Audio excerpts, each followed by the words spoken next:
Because today I have a long sutta to share with you. Especially, I have selected a good sutta to start our Chittanupassana discussion. I will go right into the sutta because we need more time. We are going to study a Majjhima Nikaya sutta, Chanki sutta. Have you heard about that sutta?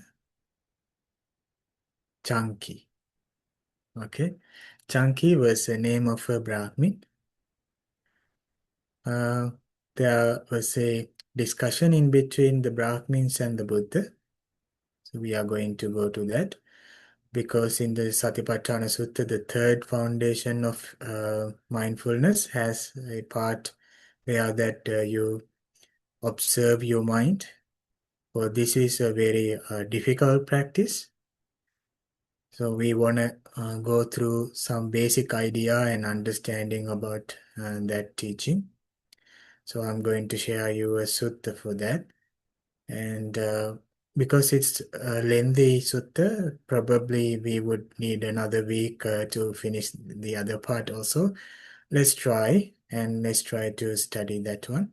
It will be more easier to understand the upcoming teachings on mindfulness of the chitta, mindfulness of the mind.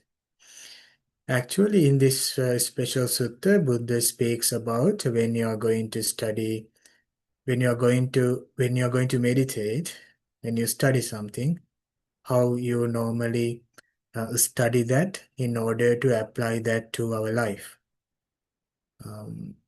Actually, it talks about the finding the truth inside of our lives. Okay. I think you have heard about that. One day there was a Deva came to the Buddha and asked that the Buddha that if it is possible to go to the end of the world by physically end of the universe physically by traveling, then that moment Buddha says, actually you can't go the end of the world by physical journey. But without going to the end of the world, that you won't be able to release from the pain and suffering. In order to do that, you need to go the end of the world. And then the Deva asked, what is the end of the world? Then the Buddha said, I show the origination and ending of the world here in this body, in this life, with these six senses and with this body. There the Buddha says that here in the body we have suffering, we have pain, and in this body there is cause for that suffering and the end of that suffering and also the practice that lead to the end of the suffering. So all these four are inside of our body, inside of our life. In this case, body seen as the life. So in here, with the six senses, in our like individual being, we have these four truths. Buddha says to find them by understanding this life and by meditating and practicing the Noble Eightfold Path. Now, when we go for that, actually we know that there are teachings to support us. Buddha gives us the Buddha's knowledge, the enlightenment, in order to understand that. But when we are going to practice all those things, time to time, we get into trouble. What are the troubles that we fall into? Sometimes we lose our faith, we lose our trust on the teaching. Sometimes we meditate and meditate, we don't understand anything. And sometimes we try to understand the impermanence, but it seems like there is no impermanence. And sometimes we go with some anxieties. Still, we might have problems inside of us. So then we go purposeless. So we think, oh, what am I going to do next? So in order not to happen that to us, we are going to study that teaching where Buddha beautifully explains about um, how do you move forward in the teachings. So far, we studied Kaya Anupassana, mindfulness of the body, Vedana Anupassana, mindfulness of the feelings, and next we come to the Chitta Anupassana, mindfulness of the mind. When we reach to this level, if we practiced like completely, uh, we can enjoy more freedom, more peace, and more relax inside of us, inside of our life. But it depends with so many factors. Now, in this teaching, it is not actually our study knowledge that support us. It's not the book knowledge entirely support us, but we need to put our striving, our effort to understand this. Buddha says that you need to see it and you need to know it clearly in order to enter to the enlightenment, enter to the path, at least to the path. So, there was an incident going on in that discussion. We will go gradually, little by little, and we'll see the sutta. I'm gonna share that one. This is on the Majjhima Nikaya with Chanki, Kanki. So this one actually is about a Brahmin man. So I have heard. To double check, do you see the screen, my friends? Yes, Bante. Okay. At one time, the Buddha was wandering in the land of the Kosalans together with a large Sangha. Large Sangha means large group of mendicants, enlightened Bhantes. When he arrived at a village of Kosalans, Kosalan Brahmins named Opasada. Opasada is their city, their village, and that's where these Brahmins were living. And Buddha, traveled from one city to other city, one village to other village, by preaching the Dhamma. So gradually they came to this Opasada. That was a different religious uh, people lived there. The Brahmins, I think those were the highest caste people at that time. Buddha born in the Kshatriya, which means the second caste. He stayed in the God's wood of Saltrees to the north of Opasada. Now Buddha stayed there in that Opasada in the forest God's wood of Saltrees. Now at that time the Brahmin Chanki was living in Opasada. He was also resided in the same village. It was a crown property given by King Pasenadi of Kosala, teeming with living creatures, full of hay, wood, water, and grain, a royal park endowed to a Brahmin. It was a gifted place uh, to the Chanki and full with all the necessary things to live. The Brahmins and householders of Opasada heard, it seems the ascetic Gautama, which means another word to the Buddha. Gautama means his family clan name. It seems that ascetic Gautama, the Buddha, Sakyan, gone forth from a Sakyan family, has arrived at Opasada together with a large sangha of mendicants. He is staying in the God's wood to the north. They got the news, they got the report that the Gautama Actually, the Brahmins look at others through the caste system, so they don't know about the enlightenment or whether who is he. But what they first they look what kind of a family or what kind of a lineage they are descending from, what kind of uh, like a clan that a person can belong to. So they heard that the Sakyan gone forth from Sakyan family, has arrived at Upasada. He has this good reputation, and they also heard that the Buddha had a reputation like this, that everybody talked about him, that the Blessed One is perfected. Perfected means he's spiritually perfected. A fully awakened Buddha. He is enlightened. Awakened means he knows about the lives and about everything in this world, like how there are like the truth inside of the life, fully awakened. Accomplished in knowledge and conduct. Holy, knower of the world.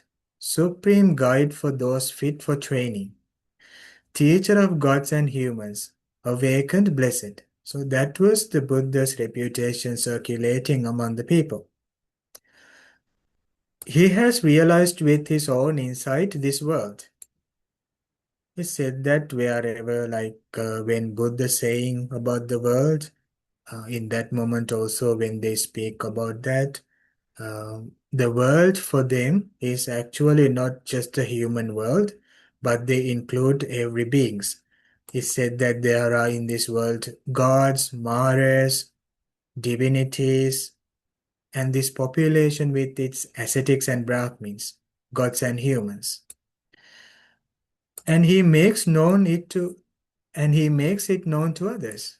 So this Buddha teach about the enlightenment to the others, about this whole entire population.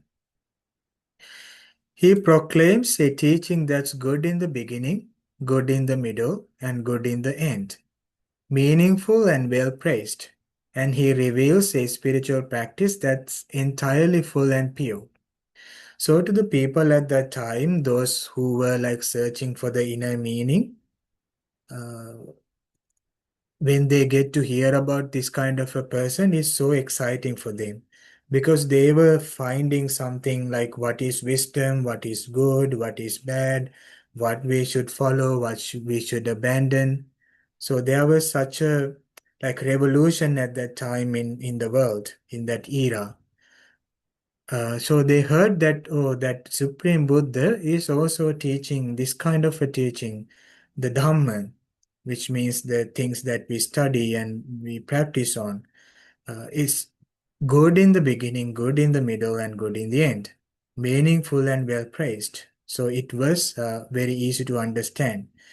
And he reveals a spiritual practice that is entirely full and pure.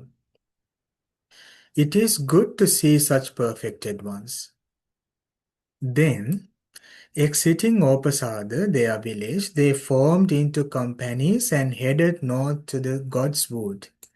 Now, the people with groups started to visit the Buddha because they heard about his good qualities and the qualities of the teachings. Kind of like in a teaching perspective, in Dhamma perspective, you can say they got kind of an faith, a kind of a trust because of hearing the qualities of the Buddha and Dhamma. So then they dedicated their time, they dedicated their work, they dedicated their like spending, doing other things. They decided, oh, let's go and let's see this enlightened being. Now at that time, the Brahmin Chanki, this is the subject of our discussion. Chanki, this Brahmin man, had retired to the upper floor of his stilt-long house for his midday nap. He was relaxing in the midday after his having his lunch. He's um, having kind of a nap.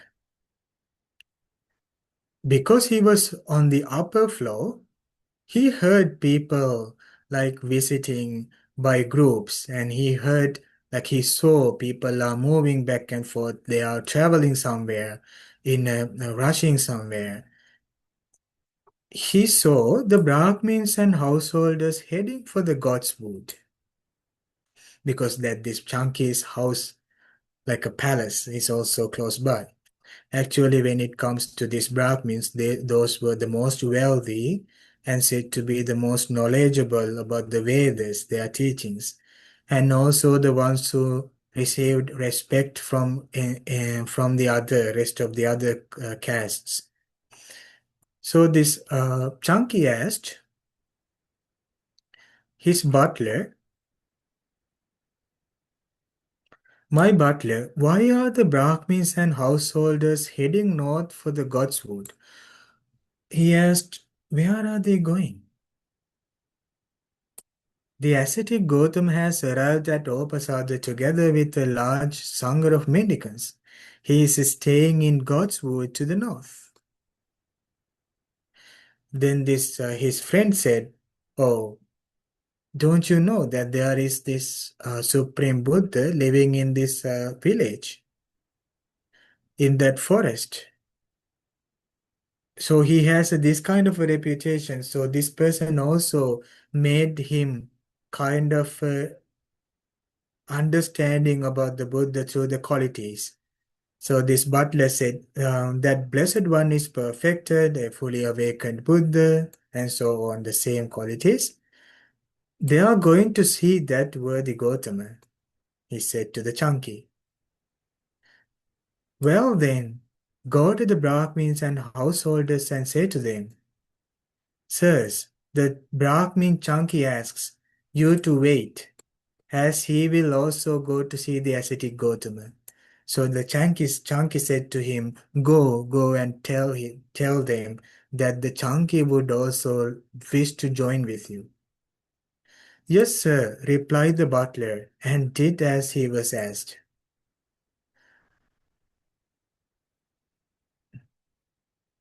Now at that time, around in the same time, 500 Brahmins from abroad were residing in Opasada on some business. Another group of Brahmins, actually there were 500, coming from a different place, different country or different state. They were also living there, maybe because they did business or some kind of another thing, so they were staying there too. They heard that. What did they heard? The Brahmin Chanki was going to see the ascetic Gautama. It was not good for them. It was not happy for them. They were like trembled. They were scared. Why do you really want to go to see an ascetic Gautama? He's not in our caste. He's much lower. He's actually ascetic. Then these Brahmins, probably those were businessmen, so they came to the Chanki. They approached Chanki and said to him, "Is it really true that you are going to see the ascetic Gautama?" Then the Chanki said, "Yes, gentlemen, it's true." Then they said, "Please don't. It's not appropriate for you to go to see the ascetic Gautama. No, no, no. Please don't go. Please don't go to see the ascetic Gautama. That's not appropriate for you. Look at you, a person like you. It's appropriate that he comes to you. It's appropriate that he comes to see you. He should come and visit you." Then these Brahmins started to say what is the reason why you should stay and the Buddha should visit. "You are well born on both your mother's and father's side, stemming from a clean vessel, with irrefutable and impeccable genealogy, back to the seventh paternal generation." So they started to say to the Chanki that you are coming from a long paternal generation, that you all were worthy of respect and worthy of you got these knowledges and so on. So because of that reason, because your mother and father are from the best families, it is not appropriate for you to go to see the ascetic Gautama. It's appropriate that he comes to see you. And then they said, you are rich, chunky, affluent, and wealthy. You recite and remember the hymns that those were their religious texts and have mastered these three Vedas. And there is some description about what are those Vedas saying and what are the knowledges that they studied in their religious practices. So they said to be that they got a lot of uh, understanding about the world. You are attractive, good looking, lovely, or surpassing beauty. You have divine looks and luster, remarkable to behold. You are looking good, so it's not good to go to see him, but he should come to see you. And then they says, you are ethical, mature in ethical conduct. You are a good speaker who enunciates well with a polished, clear, articulate voice that expresses the meaning. You teach the tutors of many and teach 300 young students to recite the hymns. You are honored, respected, revered, venerated, and esteemed by King Pasenadi of Kosala. And the Brahmin Pokrasati, those were the prominent figures at that time in their country. So they too even worship you. They too even respect you. Why do you want to think about going to see him? Instead, he should come to visit you. And then they says, you live in Opasada, Chanki, a crown property given by King Pasenadi of Kosala, teeming with living creatures full of hay, wood, water, grain, a royal park endowed to a Brahmin. So even you are gifted by the king this place, so it's not appropriate for you. For all these reasons, it's not appropriate for you to go to see the ascetic Gautama. It is appropriate that he comes to see you. When they had spoken, Chanki said to those Brahmins, well then, gentlemen, listen to why it's appropriate for me to go to see the ascetic Gautama. Let's see why that I thought that I should go to see ascetic Gautama, not that he should visit me. He is well born on both his father and mother's and father's side, stemming from a clean vessel, with irrefutable and impeccable genealogy back to the seventh paternal generation. It said that even the Buddha's life, the Buddha's mother and father, when he's in his house life, also had this clean and pure generation by their mothers and fathers. For this reason, it's not appropriate for the ascetic Gautama to come to see me. Rather, it's appropriate for me to go to see him. When he went forth, he abandoned abundant gold, both coined and uncoined, stored above and below ground. So, in this case, friends, so it said that when someone, like in that time also, when someone abandons something which is valuable, like let's say a person has great wealth, thinking about abandoning that inspires the people at that time.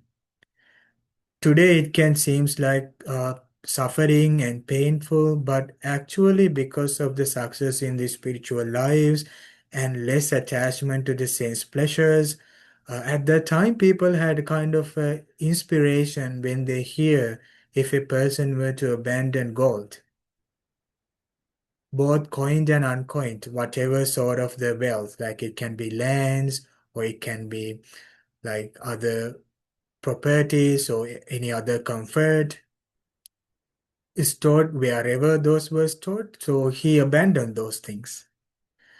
So because of that reason, it's good to me to go and see. He went forth from the lay life to homelessness while still a youth, a young, with pristine black hair, blessed with youth in the prime of life. So even he abandoned his household life while he was youth. is still that there are plenty of time to enjoy sense pleasures, thinking about something deep that he abandoned his ordinary life. Because of that reason, it's good to go and visit that Supreme Buddha. Though his mother and father wished otherwise, weeping with tearful faces, he shaved off his hair and beard, dressed in ochre robes, and went forth from the lay life to homelessness. So you see, like going out from the house life is seen as a liberation. And when that person goes to find some inner meaning, so that inspired them. So this Chanki says, for me, it's kind of a challenging thing to do. So he did that. Because of that reason also, it's good to go and talk with that Buddha. And it's said that he says he is attractive, good looking, lovely, of surpassing beauty. He has divine looks and luster, remarkable to behold. He's also handsome, he's also looking good. He is ethical, possessing ethical conduct that is noble and skillful. He doesn't steal, he doesn't kill, he doesn't do sexual activities, or he doesn't deceive others by speech. So he has that ethical conduct. So that's good to see him. He is a good speaker who enunciates well with a polished, clear, and articulate voice that expresses the meaning. He is a tutor of tutors. So that the Brahmin said to the Chanki that you are a teacher for your students, but here the Chanki says he is a tutor of tutors because the Buddha gives the liberation to even to the teachers. He has ended sensual desire and is rid of caprice, so he doesn't have any desire for the sense pleasures. He teaches the efficacy of deeds and action. He doesn't wish any harm upon the community of Brahmins. He said he don't hurt us. He doesn't have any intention to harm our group, our religion, so our Brahmins community. He went forth from an eminent family of unbreakable aristocratic lineage. He went forth from a rich, affluent, and wealthy family. People come from distant lands and distant countries to question him. Many thousands of deities have gone for refuge for life to him. He has this good reputation. The Blessed One is perfected, a fully awakened Buddha, accomplished in knowledge and conduct, holy, knower of the world, supreme guide for those fit for training, teacher of gods and humans, awakened, blessed. He has the 32 marks of a great man. King Seniya Bimbisara of Magadha and his wives and children have gone for refuge for life to the ascetic Gautama. King Pasenadi of Kosala and his wives and children have gone for refuge for life to the ascetic Gautama. The Brahmin Pokrasati and his wives and children have gone for refuge for life to the ascetic Gautama. The ascetic Gautama has arrived to stay in the God's wood to the north of Opasada. Any ascetic or Brahmin who come to stay in our village district is our guest and should be honored and respected as such. So because he is our guest, it's good to go and see. For this reason too, it's not appropriate for the worthy Gautama to come to see me. Rather, it's appropriate for me to go to see him. This is the extent of worthy Gautama's praise that I have memorized, but his praises are not confined to this. You see, now in this case, Chanki has seen the Buddha through the qualities, not by mere words or by looking at a statue or maybe seeing a monk or something, by seeing how many people are going to him, but just he got this kind of an understanding and a kind of a love and devotion and kind of a faith by listening and thinking the good qualities Buddha had. Still, he says that I can't collect all these great qualities. For the praise of worthy Gautama is limitless. The possession of even a single one of these factors make it inappropriate for worthy Gautama to come to see me. Rather, it's appropriate for me to go to see him. Well then, gentlemen, let's all go to see the ascetic Gautama. So they also joined. The Brahmins also joined with the Chanki. Then Chanki, together with a large group of Brahmins, went to the Buddha and exchanged greetings with him. When the greetings and polite conversation were over, he sat down to one side. Now, friends, when these people come to see the Buddha, they are not in a doubt. They are not perplexed. They are not like conceited. They are not in a swollen head. They are not very pride. They are not too much puffed up. They are seeing the good qualities of the Buddha, and they kind of like have kind of a humbleness, kind of a uh, respect to listen what this person says, what the Buddha says. Now they are ready to listen, and now this is what happened. Now at that time, the Buddha was sitting engaged in some polite conversation together with some very senior Brahmins. There were very senior Brahmins there, which means that they have the so-called, like all the qualities that we studied here when the Brahmins said to the Chanki. So the Chanki are gone with so many years with that knowledge that what they practice in their religion. Uh, Now, Buddha was speaking with the senior Brahmins, and the student Karpatika. There was a student called, his name was Karpatika, was sitting in that assembly. This young man also sitting next to this senior Brahmins, and Buddha was speaking to them. He was young, tonsured, and 16 years old. He had mastered three Vedas. Even though he's 16, he studied entire like the Vedas, together with their vocabularies and ritual performance, and all the other their teachings and their philosophies. He knew them word by word and their grammar. He was well versed in cosmology and the marks of a great man. While the senior Brahmins were conversing together with the Buddha, he interrupted. Karpatika couldn't be patient. He just jumped into the conversation when the Buddha and the senior elder Brahmins is speaking. He interrupted. Then the Buddha rebuked Karpatika. So Buddha rebuked Karpatika. The Buddha is going to make the situation proper for going for a deep discussion. So he said, Venerable Bharadwaja. Bharadwaja means the other part of the name of the Karpatika. Venerable Bharadwaja, don't interrupt the senior Brahmins. Wait until they have finished speaking. When he had spoken, Chanki said to the Buddha. So Chanki was there when Buddha said that, Worthy Gautama, don't rebuke the student Karpatika.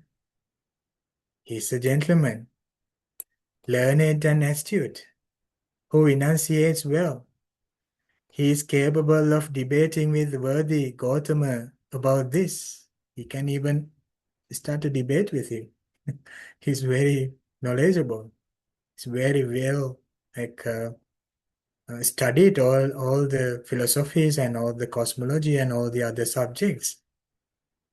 Then it occurred to the Buddha, clearly the student Karpatika will talk about the scriptural heritage of the three Vedas. Karpatika is going to talk about the three Vedas.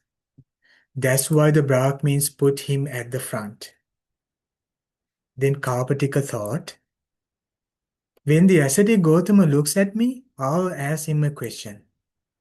Then the Buddha, knowing Karpatika's train of thought, looked at him. Then the Karpatika thought, the ascetic Gautama is engaging with me.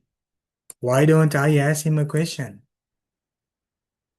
Then he said, Worthy Gautama, regarding that which by the lineage of testament and by canonical authority is the ancient hymnal of the Brahmins. The Brahmins come to the categorical conclusion. This is the only truth, anything else is futile. What do you say about this? This is the question he asked. The Karpatika, the young man, qualified with all the knowledges, and he learnt well. Worthy Gautama, he asks, regarding that which by the lineage of testament means their religious texts, and by canonical authority is the ancient hymnal of the Brahmins. That's what we still today practice. The Brahmins come to the categorical conclusion. They have come to like a conclusion, fixed position. This is the only truth. Anything else is futile. They claim that this is the only truth. Every other things are mogamanyanti, futile, empty. What do you say about this? It's a serious question and a sensitive topic. He asked this question from the Buddha. Well, Bharadwaja, is there even a single one of the Brahmins who says this? I know this, I see this. Ahametam janami, ahametam passami. Janami means I know. Passami means I see. This is the only truth. Anything is futile? No, worthy Gautama, not like that. Well, is there even a single tutor of the Brahmins, which means the teachers of the Brahmins, or a tutor, or teachers who taught those Brahmins, teachers, or anyone back to the seventh generation of tutors who says this? Are there at least like 7 generations to the past that they claim that I know personally, I see this personally? This is the only truth, anything else is futile. Because I claim that it is true, every other things are futile because I know this, because I see this. Then Karpatika said, no, worthy Gautama. So he is a truth speaker. So normally Karpatika didn't try to hide. He said, no, worthy Gautama. Well, what of the ancient seers of the Brahmins? Namely, it said that there were some Brahmins at the past, they are teachers, and Buddha says about all their names. Vamaka, Vamadeva, Vesamita, Yamadaggi, Angirasa, Bharadwaja, Vasetta, Kassapa, and Bhagu. They were the authors and propagators of the hymns. Their hymnal was sung and propagated and compiled in ancient times. And these days Brahmins continue to sing and chant it, chanting what was chanted and teaching what was taught. Did even they say, we know this, we see this? This is the only truth, anything else is futile? No, worthy Gautama. So Bharadwaja, it seems that there is not a single one of the Brahmins, not even anyone back to the 7th generation of tutors, nor even the ancient seers of the Brahmins who say, we know this, we see this. This is the only truth, anything else is futile. Suppose there was a queue of blind men, each holding the one in front. The first one does not see, the middle one does not see, and the last one does not see, but still it went all the way from the past to the future. In the same way, it seems to me that Brahmin's statement turns out to be like a queue of a blind man. When the Brahmin's statements, when they say this and that, it turns out to be like coming from a queue of blind men. Here, the blindness means that not being able to see or not being able to know. That's the measurement Buddha says here in his perspective. The first one does not see, the middle one does not see, and the last one does not see. But still it came all the way and the Brahmins were chanting and singing. What do you think, Bharadwaja, which means Karpatika? This being so, doesn't the Brahmin's faith turn out to be baseless? So where do you put your faith? Because you don't immediately see inside of you or in front of you that you can't verify it.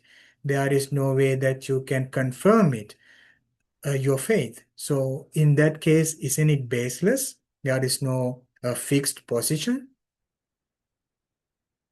The Brahmins don't just honor this because of faith, Buddha, but also because of oral transmission. So then the Kapatika said, not only faith, Buddha, but also because of oral transmission. Oral transmission means that it is came from the oral tradition, like by the speech. Now Buddha says, first you relied on faith, now you speak of oral transmission. These five things can be seen to turn out into two different ways.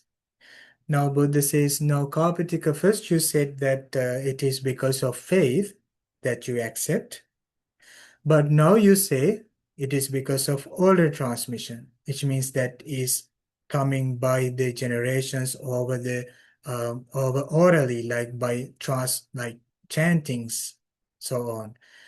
So next, the Buddha says these five things can be seen to turn out into two different ways. Now, Buddha here is going to share something about how do we normally get the knowledge about our life and how we normally get the knowledge about the life, about the world.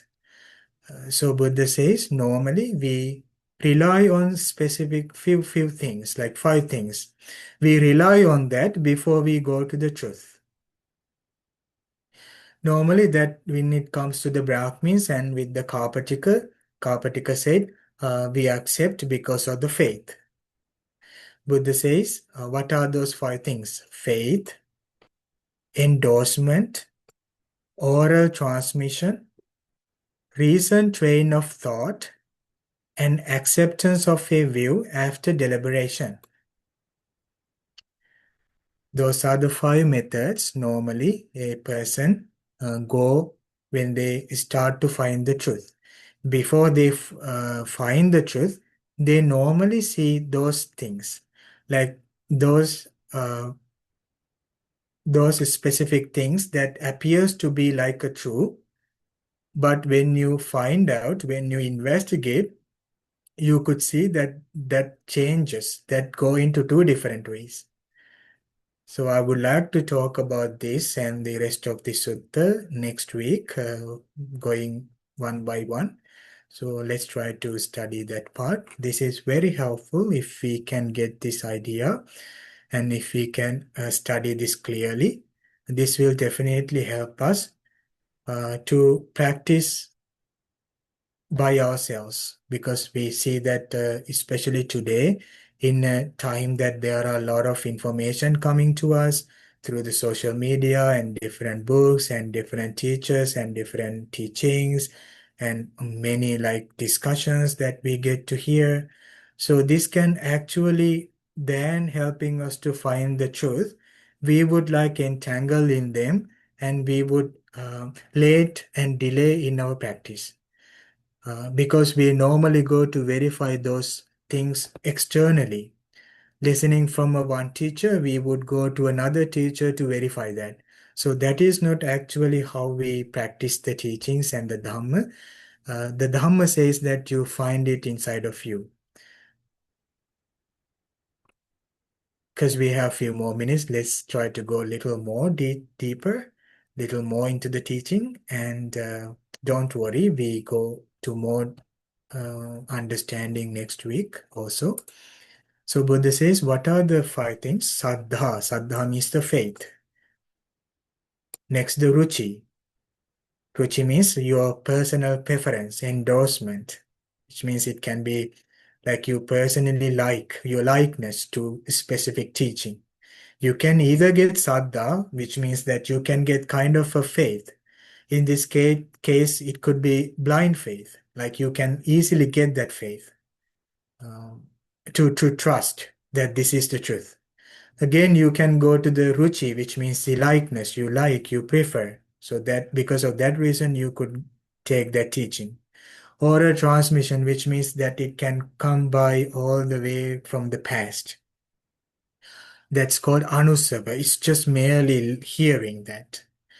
Next one, recent train of thought, which means akara parivitaka, which means, let's say, for an example, when we are going to study the impermanence, we might think, like we reason using our thoughts to understand impermanence.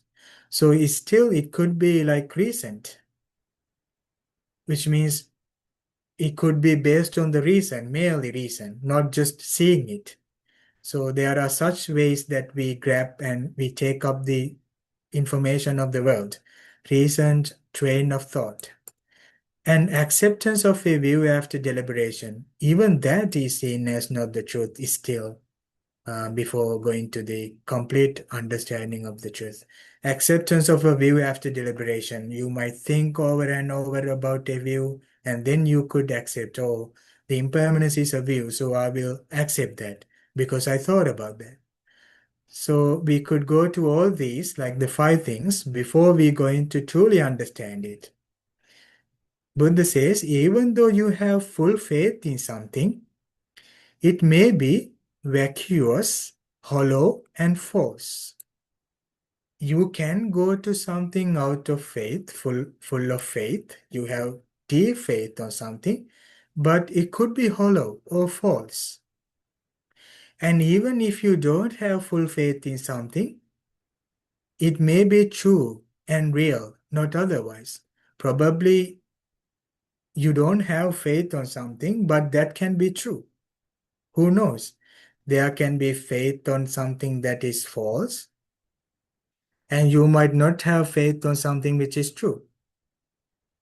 So you see, if we get the faith alone as a metric, faith alone as the final understanding, it won't be the truth, the ultimate truth.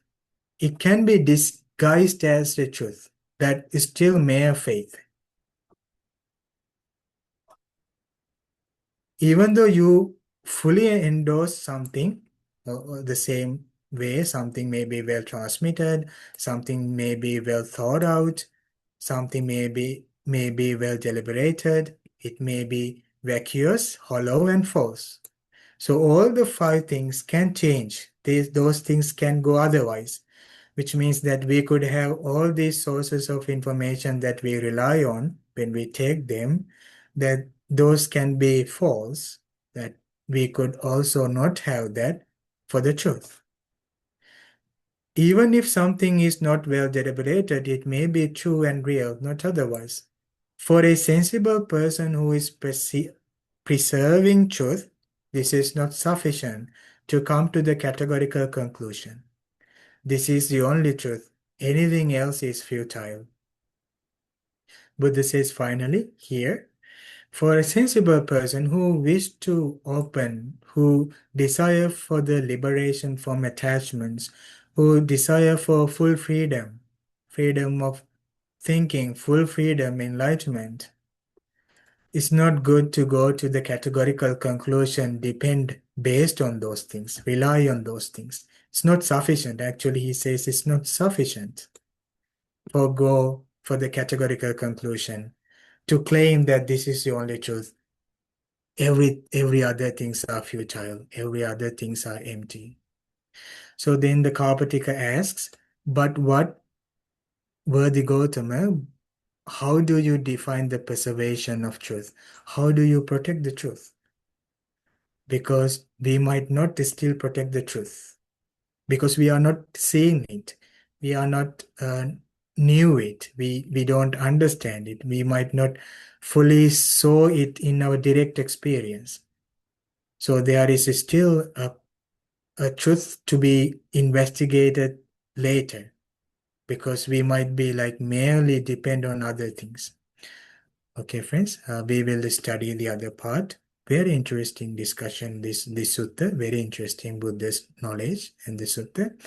We go to study that other part next week. Sadhu, sadhu, sadhu.